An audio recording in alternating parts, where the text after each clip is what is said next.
사람에게는 누구나 약함이 있습니다. 약점이 없어 보이는 사람도 그 약점을 잘 이렇게 감추고 있을 뿐이지 약점이 없는 것은 아닙니다. 성경은 이 약함이 참 많은 인물들을 많이 다루고 있습니다. 위대한 영웅의 승리 이야기처럼 성경이 보이지만 잘 살펴보면 그 안에 인물들 하나하나는 다 약함과 약점이 있는 인물들입니다. 아브라함은 나이가 많도록 자녀가 없었습니다. 모세는 40년 동안 도피하며 살았습니다. 다윗은 사울 왕에게 쫓겨다녔고 그 아들에게도 반역을 당했으며 간음과 살인죄도 저질렀던 인물입니다. 기드온은 겁이 많았고 삼손은 여인에게 약했으며 베드로는 쉽게 흥분했고 도마는 의심이 많았습니다. 이 인물들에게 이렇게 권위가 있으려면 좀 각색을 할 법도 한데 성경은 그렇게 하지 않습니다. 그 인물들의 약한 부분과 그 치부를 그대로 드러내서 보여줍니다. 약함을 대하는 성경의 태도에 우리가 주목할 필요가 있습니다. 우리는 약함을 숨기고 감추고 약함이 드러나면 너무나 무안해하고 힘들어하고 그 약함을 어떻게든 강점으로 바꾸어 보려고 하지만 하나님께서 우리를 보실 때, 특별히 우리의 약함을 대하실 때는 조금 다르게 보십니다. 그 약함 자체를 싫어하거나 우리가 약하니까 멸시하거나 그렇게 하지 않으시고 오히려 약한 자들을 들어서 쓰시는 하나님을 우리는 보게 됩니다. 많고 많은 민족과 백성들 중에 이스라엘을 택하신 것도 그러합니다. 약함을 선택하시죠. 약한 민족을 고르셨습니다. 신명기 7장 7절 제가 읽어드리겠습니다. 여호와께서 너희를 기뻐하시고 선택하신 것은 너희가 다른 민족들보다 수가 많아서가 아니다. 너희는 오히려 민족들 가운데 수가 가장 적었다. 강대국을 이루고 하나님의 영향력을 드러내려면 많은 수의 백성들을 택해도 모자랄 것 같은데 오히려 작고 작은, 수가 제일 적은 겨우 한 명의 조상에서 시작된 작은 민족을 택하셨습니다. 그리스도를 믿는 그리스도인들은 어떨까요? 이 또한 우리의 약함이 고려되어 하나님께 택하심을 입었습니다. 약한 자들이 절대 다수죠. 고린도전서 1장 26절 우리가 한번 읽어보도록 하겠습니다. 시작. 형제들이여 여러분의 부르심을 생각해 보십시오. 육신적으로 지혜 있는 사람이 많지 않고 능력 있는 사람도 많지 않고 가문 좋은 사람도 많지 않습니다. 지혜 있는 사람도 능력 있는 사람도 가문이 좋은 사람도 힘이 있는 사람도 권력자들도 그렇게 많지 않다. 성경은 이야기합니다. 이 약함을 대하는 성경의 관점을 알고 이 약함 속에 그 하나님의 시선을 우리가 깨닫는 것이 굉장히 중요한, 회복에 있어서는 이 부분이 굉장히 중요한 부분입니다. 대부분 이 약함을 받아들이지 못해서 스스로를 돌보지 못합니다. 나 자신에게 실망하고 내 스스로에게 낙심되고 나를 용서하지 못하고 나 혼자서 무너질 때가 참 많습니다. 혹시 이 저녁에 이 자리 가운데 나오신 또 영상으로 함께 하시는 분들 가운데 이 약함으로 인해 깊은 낙심 중에 계시는 분들이 계시다면, 혹은 그 약함을 내 안에서 이렇게 다루기가 너무 어려워서 강해지는 은혜, 그 강함의 은혜를 얻고자 이 자리 가운데 나오신, 그렇게 기도하고 싶으신 분들이 계시다면 오늘 이 밤에 하나님의 시각으로 우리의 약함의 능력을 새롭게 깨닫고 연약한 우리 자신을 보듬는 은혜가 충만하기를 주의 이름으로 축원합니다. 첫째로 오늘 메시지는 약함을 놓고 간절히 기도하십시오 이렇게 말합니다. 오늘 말씀은 고린도 후서에 나옵니다. 사도 바울의 고린도 교회에 보내는 편지의 편지 중에 하나죠. 사도 바울의 자기 변호가 주제인 서신입니다. 사도 바울이 바울은 사도가 아니다 이렇게 공격하는 이들에 대해서 자신이 왜 사도인지, 왜 예수님의 말씀을 전할 권위가 있는지를 설명하고 변호하고, 또 그리스도인이 된다는 것은 어떠한 것인지, 특별히 고난 중에 있는 약함의 그리스도인들이 어떠한 능력이 있는지를 설명하는 내용들이 담겨 있는 편지입니다. 이 고린도후서 12장에 오면요, 바울은 자신이 사도됨을 설명할 수 있는 놀라운 영적 체험이 있다, 그것을 근거로 해서 말을 하게 됩니다. 셋째 하늘에까지 이끌려 올라갔다, 이런 표현을 쓰죠. 셋째 하늘에까지, 낙원으로 이끌려 올라가 말할 수 없는 말들을 내가 들었다. 하나님의 가장 가까이까지도 영적 체험으로 경험했던 바울을 보게 됩니다. 그리스도 안에서 그 어떤 누구보다, 어쩌면 정말 어떤 누구보다 뛰어난 영적 체험을 직접 경험한 바울이 이 경험을 조심스럽게 말하고 있습니다. 그렇게 원해서 막 자랑하는 것은 아니었어요. 1절에서도 유익하지 않은 일이지만 내가 더 말해보겠다, 자신을 드러내기를 원하지 않고 딱 한 번만 그 환상을 짧게 언급한 후에 5절에서 급히 마무리를 합니다.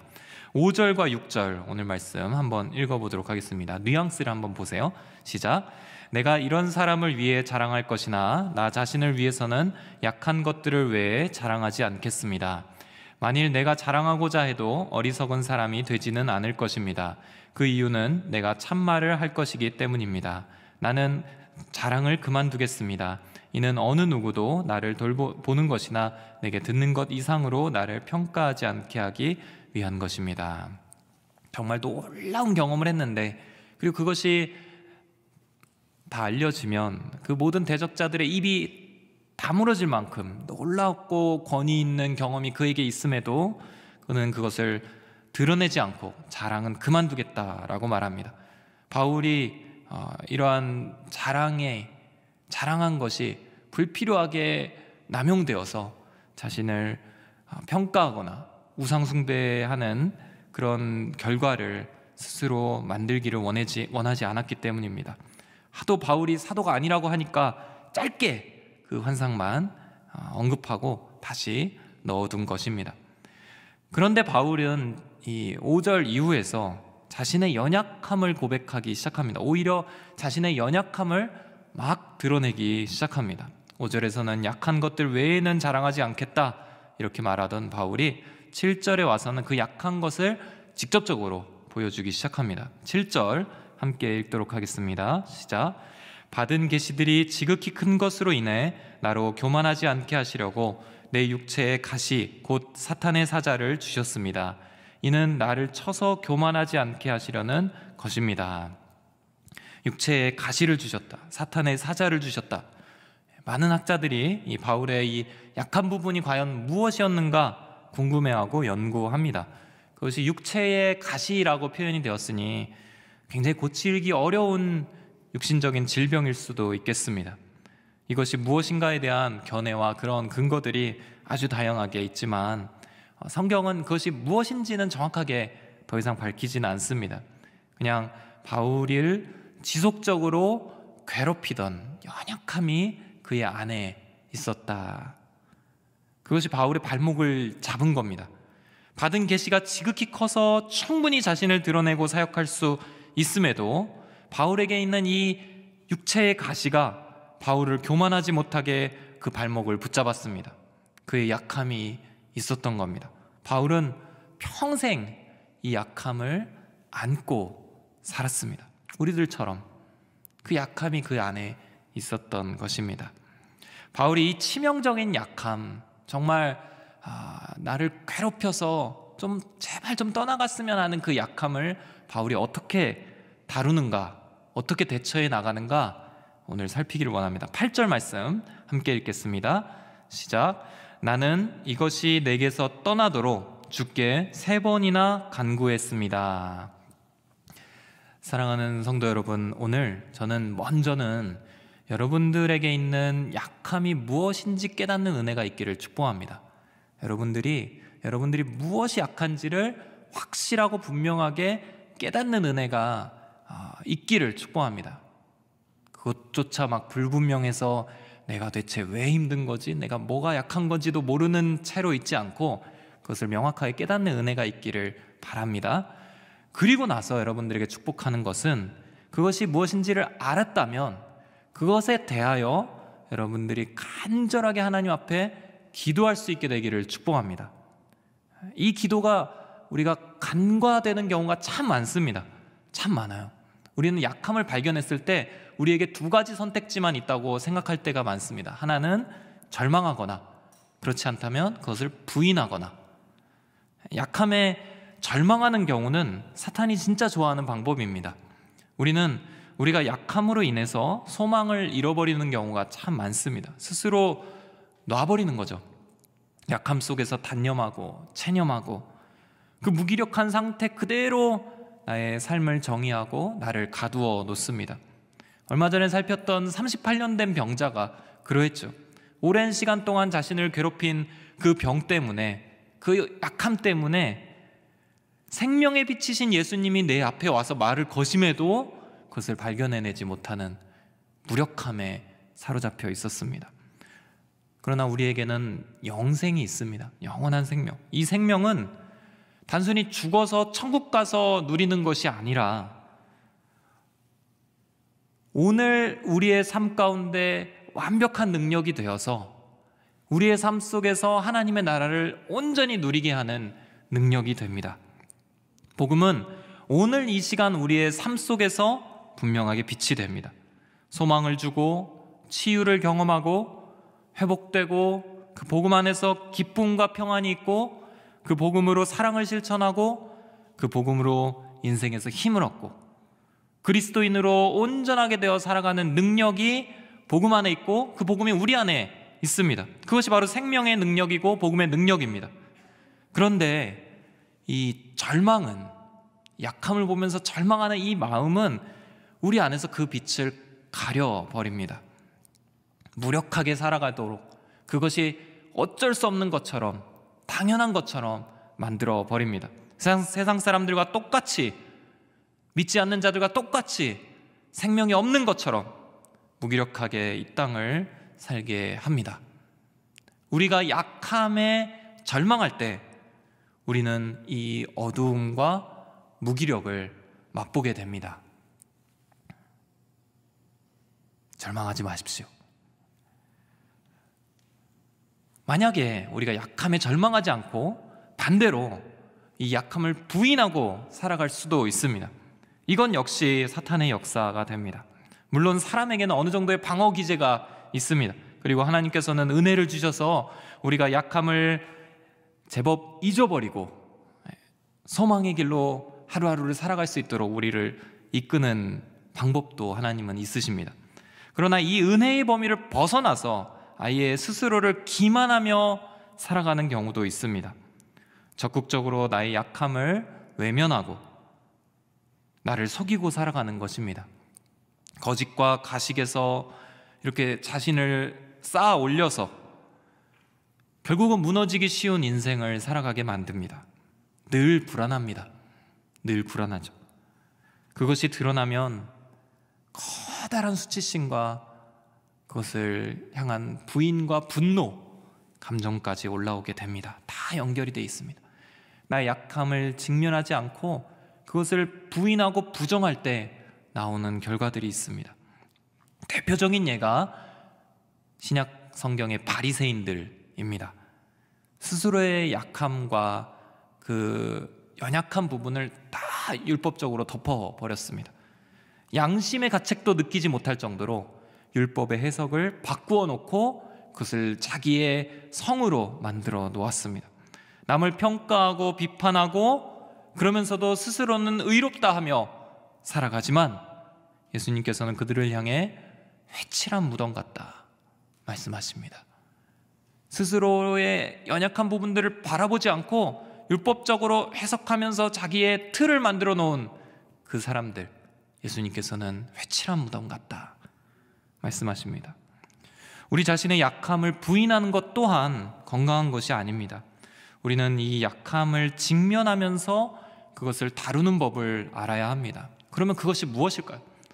약함에 절망하는 것도 아니고 약함을 부인하는 것도 아니고 어떻게 해야 되는가? 그것이 바로 이 사도 바울이 썼던 방법입니다. 기도하는 겁니다. 내게서 그것이 떠나도록 주께 3번이나 간구했다.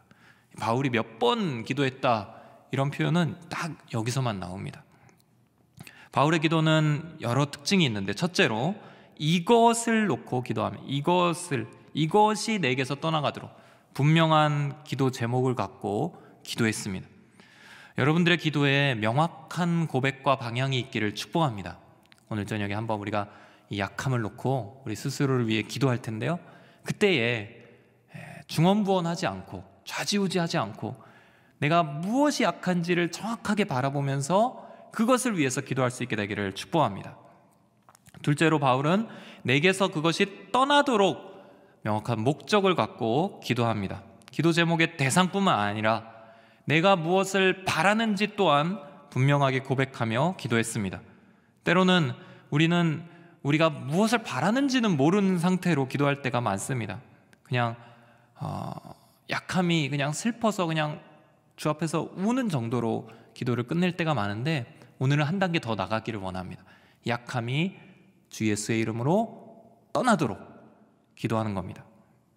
여러분 안에 있는 그 연약함이 예수의 이름으로 떠나갈 수 있기를, 여러분 안에 있는 여러분을 괴롭혀오는 그 병이 주 예수 그리스도의 이름으로 떠나갈 수 있기를, 여러분들을 계속 괴롭혔던 그 아픔이 주 예수의 이름으로 치유될 수 있기를, 그리고 그것이 다시는 나에게 찾아오지 못하도록, 재발하지 않도록 분명하게 기도할 겁니다. 세 번째로 바울은 이렇게 기도합니다. 간절히 되풀이하며 기도했습니다. 3번 간구했다 이렇게 나오죠. 3번 간구했다. 그냥 한 번이어서는 안 됩니다. 반복하는 기도로 오늘이 시작이 되었다면 계속해서 간절함을 담아서 기도하시기를 바랍니다. 바울이 대충 기도하지 않았다는 겁니다. 그렇다고 율법적으로 기도한 것도 아닙니다.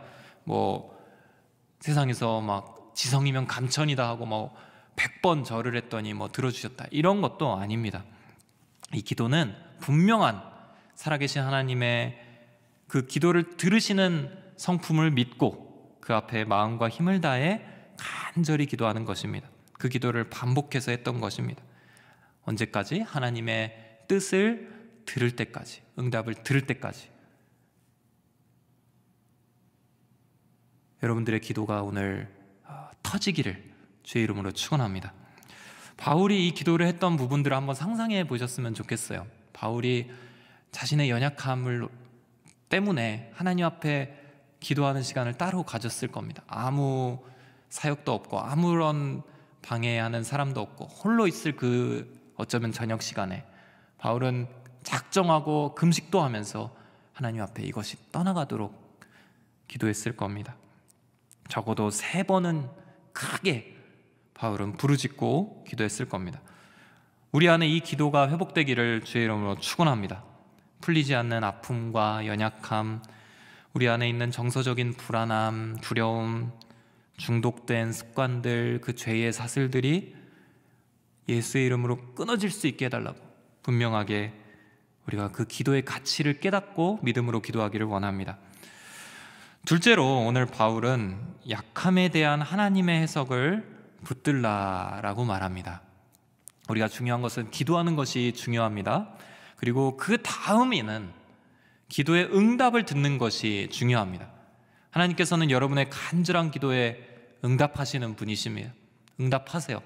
여러분들이 또 더구나 분명하게 확실한 기도 제목을 갖고 하나님 앞에 그 연약함을 놓고 작정하고 기도하는데 응답하지 않으실 하나님이 아닙니다.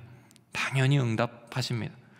근데 그 하나님의 기도 응답이 어떻게 나타나느냐, 이 부분은 좀 우리가 살펴볼 필요가 있습니다. 하나님께서는 특별히 여러분들의 연약함을 해석해 주실 겁니다. 먼저는 여러분의 연약함의 그 기도에 그 연약함이 직접적으로 정말 떠나가는, 벗겨지는, 온전케 되고 강건해지는 은혜를 허락해 주실 겁니다. 그런데 더 중요한 기도 응답으로 하실 때가 있는데, 그것은 이 연약함을 해석해 주신 그 하나님의 뜻을 우리에게 알려주시는 겁니다. 그것을 깨닫는 겁니다. 제가 볼 때는 이 응답이 우리의 영혼에 더 유익합니다. 연약함이 떠나가는 것보다 하나님의 그 연약함에 대한 그 해석을 듣고 깨닫고 우리의 것으로 붙잡게 되는 그것이 훨씬 더 유익한 일입니다. 이 응답은 사실 우리가 기대하는 그 응답은 아닐 수 있습니다. 그 아픔과 연약함이 떠나면 될 것 같은 그런 마음으로 기도하지만 정작 하나님이 주시는 마음은 또 다른 뜻일 수 있습니다.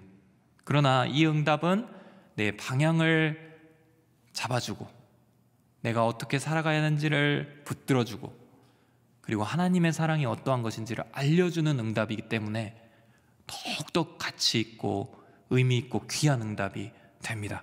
오늘 여러분들에게 이 응답이 있기를 주의 이름으로 축원합니다. 바울은 이러한 응답을 받습니다. 9절 상반절 하나님의 말씀을 한번 읽도록 하겠습니다. 시작. 그러나 그분은 내게 말씀하셨습니다. 내 은혜가 내게 족하다. 왜냐하면 내 능력이 약한 데서 온전해지기 때문이다. 하나님께서는 주의 은혜가 바울에게 이미 충분하다, 족하다 말씀하셨습니다. 약함을 물리쳐 주시는 것이 아니라, 그 가시를 빼주시는 것이 아니라, 약함이 있을지라도 그 육체의 가시가 그대로 바울에게 박혀 있을지라도 하나님의 은혜는 그에게 충분하다라고 말씀하십니다. 감사하긴 한데 참 아픈 응답입니다. 그러나 이것이 유익합니다. 하나님 말씀에는 이런 부분들이 참 많습니다. 그러나 또 감사한 건 뭐냐면 하나님이 그것을 이해할 수 있도록 더 말씀을 전해주셔서 바울을 온전하게 납득시켜 주십니다. 왜냐하면 내 능력이 약한 데서 온전해지기 때문이다. 이 말씀을 더해주세요. 하나님은 바울의 약함을 두 가지 측면에서 해석하십니다. 이는 우리에게도 그대로 적용 가능한 원칙들입니다. 첫째로 그 약함은 교만하지 않게 만듭니다. 바울은 충분히 교만해질 수 있었습니다. 그가 받은 계시는 다른 사도들에게는 허락되지 않았던 엄청난 계시고 환상이었습니다. 그러나 바울은 고백합니다. 받은 계시들이 지극히 큰 것으로 인해 나로 교만하지 않게 하시려고 약함을 주셨다. 이 교만은 하나님과의 관계를 틀어버리는 가장 근원적인 가장 큰 죄악입니다. 여러분들, 교만이 모든 죄의 근원입니다. 그리고 모든 은혜는 이 교만이 막아낼 수가 있습니다. 그러니까 이 어두움의 세력의 입장에서 보면 교만은 완전한 방패입니다.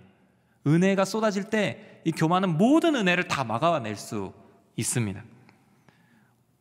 교만은 멸망으로 향하는 직통 노선을 갖고 있습니다. 교만의 역에서 타시면 멸망으로 직행합니다. 잠언 16장 18절 함께 읽도록 하겠습니다. 시작.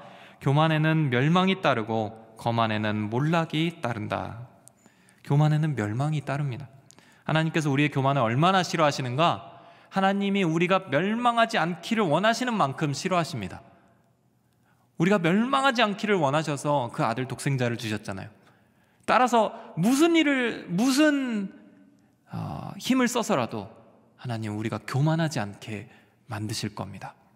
그것이 설사 우리의 약함을 통한 일이라 해도 그것이 멸망하지 않는 길이기 때문입니다. 약함은 교만하지 않게 합니다. 둘째로 이 약함으로 인하여 하나님의 능력을 더욱 의지하게 됩니다. 약함은 반드시 하나님의 능력과 연결이 됩니다. 그래서 위대합니다. 그리스도인 안에서의 약함은 반드시 하나님의 능력과 연결이 됩니다. 약한 사람은 하나님을 의지할 수밖에 없습니다. 약함을 아는 사람은 하나님의 능력을 바라보게 됩니다. 약함에서 벗어나고 싶은 우리의 본성이 있죠. 그것이 자연스럽잖아요. 약함이 있으면 어떻게든 벗어나고 싶은 그런 마음이 우리에겐 있잖아요. 그 본성을 주신 이유가 무엇일까? 하나님의 완전하신 능력을 바라보게 하시기 위함입니다. 내 능력이 약한 데서 온전해지기 때문이다. 하나님의 이 말씀은 하나님의 능력이 온전해지지 못해서 온전해질 곳이 필요하다, 이런 뜻이 아니라 하나님의 그 온전하신 능력이 임하는 곳이 따로 있는데 그것은 우리의 약한 그 부분에서 발휘가 된다, 경험된다, 이런 뜻입니다. 우리의 연약함이 하나님의 능력을 바라보는 도구가 됩니다. 약함이 아니면 하나님을 의지할 수가 없습니다. 약함에 몸부림치지 않고서는 우리가 하나님 앞에 기도로 몸부림치는 사람이 될 수가 없습니다. 약하기 때문에 우리는 하나님의 능력에 기대게 됩니다. 저는 이 자녀들을 키울 때 모두 이렇게 건강하게 때에 따라서 잘 자라는 것이 당연하다라고 생각했던 시간이 있었습니다. 첫째와 둘째 모두 건강하게 태어났습니다. 산모와 아내가 좀 아팠을지라도 아이들은 건강하게 태어나서 잘 자랐어요. 둘째의 경우에는 태어나자마자 고개를 가누었습니다. 별로 안 놀라시는데 여러분, 이게 얼마나 놀라운 것이냐면 산후조리원에 있는 동료 엄마들이 다 놀래갖고 걔를 쳐다봤을 정도예요. 고개를 받치고 젖을 먹여야 되는데 얘는 고개를 이렇게 자기가 알아서 이렇게. 발달 과정이 두 아이 모두 뒤처지지 않았고 어떤 부분에서는 또래들보다 앞서가는 부분도 보였습니다. 그런데 셋째가 연약함 가운데서 태어나서 장애를 안게 되었을 때 모든 것이 은혜라는 것을 새롭게 깨달았습니다. 온몸에 아무런 관을 꽂지 않고 있는 상태가 얼마나 은혜인가, 병원에서 태어나는 것이 얼마나 은혜인가 알았습니다. 당연해 보이는 동작들 있잖아요. 침을 삼키는 것, 그런 것들이 당연하고 작은 움직임 하나하나지만 그것이 얼마나 큰 은혜 속에서 허락되는 것인가를 알았습니다. 자연스럽게 이어지는 동작들이 있잖아요. 우리가 자리에 앉았다가 일어나려면 발목에 힘을 주고 발을 잘 가눈 상태에서 종아리부터 허벅지까지 관절을 구부리고 또 허리를 잘 구부려서 쭉 일어날 수 있는, 의자에서 일어나는 그런 자연스러운 이어지는 근육의 동작들이 큰 하나님의 은혜라는 것을 알았습니다. 지금도 이 첫째, 둘째 때는 구하지도 않았던 기도 제목들이 이 셋째에게 기도 제목이 되어 있는 부분들이 참 많습니다. 아내와 이야기합니다. 이 아이의 연약함이 없었다면 얼마나 큰 착각, 교만 속에 살아가고 있을까? 이토록 작은 것들이 하나님의 은혜였다고 고백할 수 있을까? 아이들은 자연스럽게 태어나서 무럭무럭 자라는 것이 당연하다고 여기지는 않았을까? 오히려 아이 셋을 키우기 때문에 교만한 사람이 되지 않았을까? 지금도 완악하고 부족하고 이런 교만의 마음들을 두려움으로 경계하고 있지만 분명한 것은 그 아이의 연약함이 아니었다면 저는 아마도 하나님의 능력과 은혜를 제대로 더 깨닫지 못한 더 교만한 목사였을 것 같습니다. 사랑하는 성도 여러분, 오늘 여러분의 약함을 놓고 우리가 간절히 기도할 때 주님께서 여러분들에게 주시는 음성이 있을 겁니다. 그 음성을 붙잡으시기를 바랍니다. 그 약함을 해석하시는 그 주님의 뜻을 우리가 붙잡는 것이 바로 영적 승리입니다. 약함이 제거되는 것이 승리가 아니라 약함을 어떻게 바라보시는가, 그 하나님의 뜻을 붙잡는 것이 영적인 승리입니다. 주님의 뜻을 붙잡는 그 지각이 깨어나기를 성령님께서 오늘 그 예민한 영성을 우리에게 허락해 주시기를 주 이름으로 축원합니다. 셋째로 나의 약함을 자랑하고 기뻐하라 바울은 말합니다. 약함을 기도하고 하나님의 뜻을 붙잡은 그 바울이 어떻게 구체적으로 자신의 삶에 적용하는가, 9절 하반절부터 10절까지입니다. 같이 한번 읽을게요. 시작. 그러므로 나는 내 약한 것들에 대해 크게 기뻐하며 자랑할 것입니다. 이는 그리스도의 능력이 내게 머물게 하기 위함입니다. 그러므로 나는 그리스도를 위해 약한 것들과 모욕과 궁핍과 핍박과 공경 가운데 있으면서도 기뻐합니다. 왜냐하면 내가 약할 그때에 곧 강하기 때문입니다. 자신의 약함을 소개하는 바울의 어조가 상당히 밝고 힘이 넘치고 있음을 우리가 느낄 수 있습니다. 이 생명의 그 밝은 빛이 우리 안에 있기를, 우리에게 임하기를 축복합니다. 먼저 바울은 약함을 자랑하겠다라고 말합니다. 자랑하겠다. 약함을 자랑할 수 있을까요? 약함을 자랑할 수 있을까? 진짜 약함을 우리가 자랑할 수 있을까? 약함이 자랑거리가 되는가? 이 조롱거리가 되면 됐지 자랑거리가 될 수 있겠나? 이 바울의 이 마음에 우리가 어떻게 하면 좀 동감할 수 있을까? 이 비결이 무엇일까? 의지가 필요합니다. 자랑하겠다라고 결단하는 그런 의지가 필요합니다. 두 가지가 보입니다. 하나는 바울이 이렇게 결단합니다. 그리스도의 능력을 붙잡겠다라고 결단하고 소망하고 있습니다. 여러분, 그리스도의 능력이 여러분들의 것이 되기를 바라십니까? 여러분들의 삶에 그리스도의 능력이 나타나기를 실제적으로 진심으로 소원하고 계십니까? 그 방법으로 무엇이 제시되든지 그것이 있다면 그것을 여러분들 붙잡기를 원하십니까? 바울은 이 방법을 제시합니다. 나는 그리스도의 능력이 내게 머물 수 있게 하기 위해서 나의 약함을 껴안고 내 약함을 자랑하겠습니다 라고 말합니다. 이것은 하나님의 선하신 섭리의 하나님을 신뢰할 때 가능해집니다. 무턱대고 내 약함을 드러내는 것, 그것은 무모하고 어리석은 일입니다. 그러나 하나님의 능력이 약함 속에서 나타나는 것을 믿고 동시에 하나님 그분을 신뢰할 때 우리는 약함을 자랑할 수 있게 됩니다. 하나님을 신뢰할 때 어떤 인생의 고난도 하나님의 은혜와 섭리를 벗어난 것은 없다. 신뢰하십시오. 하나님은 전능하셔서 나의 약함도 다 알고 계신다. 신뢰하십시오. 하나님은 지혜와 섭리 속에서 나의 약함을 통해서도 선을 이루실 것이다. 신뢰하십시오. 내 약함과 고통은 하나님의 선하신 손길 가운데 있기 때문에 그건 역시 유익할 것이다. 신뢰하십시오. 이렇게 하나님을 신뢰할 때 우리는 우리의 약함을 드러낼 수 있는 영적인 용기를 얻게 될 것입니다. 더 나아가서 하나님께서는 이 약함을 기뻐하라 라고 말합니다. 기뻐하라. 이 기쁨은 하나님이 허락하신 감정들 중에 가장 능력이 최상위, 가장 능력이 최고로 많은 감정입니다. 이 기쁨 안에 정말 능력이 있어요. 기쁨은 절대적인 힘이 있습니다. 그것은 어두움을 몰아내는 힘입니다. 기쁨은 회복의 원동력임과 동시에 회복된 그 상태, 회복의 목표입니다. 하나님 나라는 다른 어떤 것이 아니라 기쁨으로 가득 차 있는 곳입니다. 그래서 하나님께서 말씀하십니다. 항상 기뻐하라. 빌립보서 4장 4절 같이 우리 영혼에 선포하며 읽겠습니다. 시작. 주 안에서 항상 기뻐하십시오. 내가 다시 말합니다. 기뻐하십시오.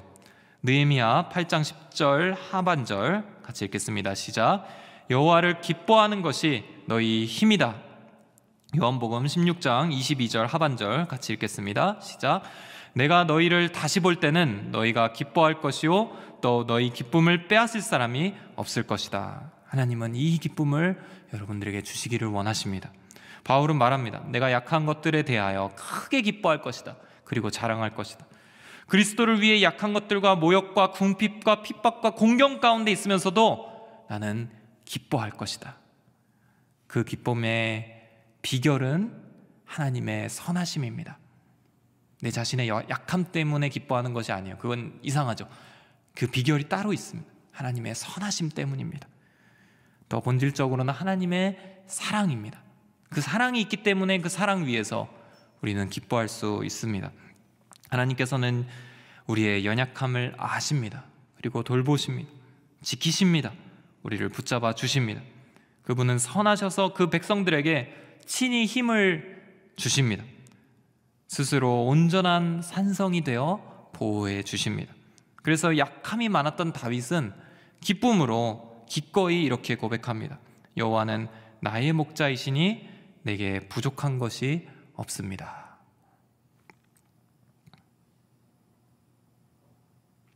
얼마 전에 한 장애인 작가분이 쓰신 글을 읽은 적이 있습니다. 이 지체가 부자연스럽고 마음대로 움직일 수도 없고 세상에 편견 가득한 시선과 싸우면서 평생을 살아오셨던 분이 스스로에게 위로의 메시지를 쓰시면서 어린 시절에 자신에게 이렇게 말씀하시는 것을 읽은 적이 있습니다. 이게 정확한 문구가 기억이 안 나는데 이런 뉘앙스였습니다.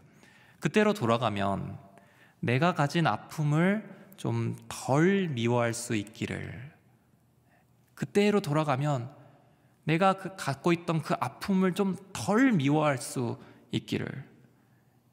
문장을 읽으면서 마음이 턱 막히는 걸 느꼈습니다. 연약함을 미워하는 우리의 모습을 깨달았기 때문입니다. 우리는 내 아픔과 연약함이 있으면 그것이 나 자신이라 할지라도 미워합니다. 싫어하죠. 어떻게 약함이 자랑이 되고 기쁨이 되겠어요?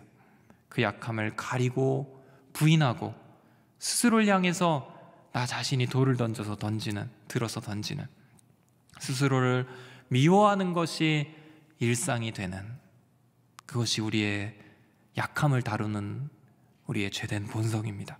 그러나 오늘 말씀은 말합니다. 여러분의 약함을 자랑하십시오. 약함을 기뻐하십시오. 왜냐하면 선하신 하나님이 계시기 때문입니다. 그분의 선하심은 나의 약함에 조금도 좌우되지 않습니다. 내가 약하고 보잘것없으면 그분의 선하심이 완악함으로 바뀌고 이런 일은 없습니다. 오히려 내 약함을 온전히 채워주시는, 그러고도 남는 능력의 선하심입니다. 그분이 나를 택하셔서 그분의 능력 안에 있게 하여 주셨으니 우리에게 있는 어떠한 약함과 고난도 우리를 쓰러뜨리지 못할 것입니다. 미워하지 않게 되기를 바랍니다. 여러분들의 약함 그만 미워하시고 여러분들 스스로와 화해할 수 있기를 바랍니다. 자랑하기로 결단하십시오. 드러내기로 결단하십시오. 약할 그때의 강함이 되신다 하셨사오니 그 사실로 인하여 기쁨을 얻으십시오. 그 기쁨의 힘을 약함 그 자체에서 그보다 더 크신 주님을 바라봄으로써 얻어가시기를 축복합니다. 이제 주 안에서 나의 약함을 좀 다루고 싶은 그런 마음이 좀 생기시나요? 이 저녁 주 안에서 우리의 약함이 다뤄지기를 축복합니다. 절망이나 부인이 아니라 간절히 기도하십시오.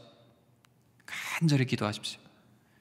우리 8절에 나왔던 그 3번 간구하였다 할 때의 그 간구, 바울은 이때의 이 간구라는 표현을 많이 사용하는 기도의 표현으로 하지 않습니다. 오히려 굉장히 좀 독특한 표현으로 이 간구라는 표현을 쓰는데요, 다른 성경에 보면 간청이라는 말이 더 맞을 것 같아요.